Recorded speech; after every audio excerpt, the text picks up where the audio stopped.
লাগছে ওই মরা চামড়া হয়েছে জন্য একটু ফাঁক ফাঁক লাগতেছে। তাহলে আপনার সুবিধা অসুবিধা কি কোন?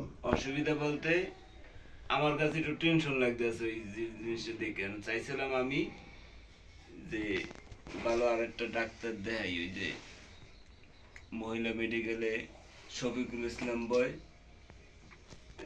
করছে মানে সেলাইটা। তো গেছেন কার কাছে আজকে? ওই কাটছে। ওই তা আপনি কোনো অর্থোপেডিক ডাক্তারের কাছে যান নাই? না, কে?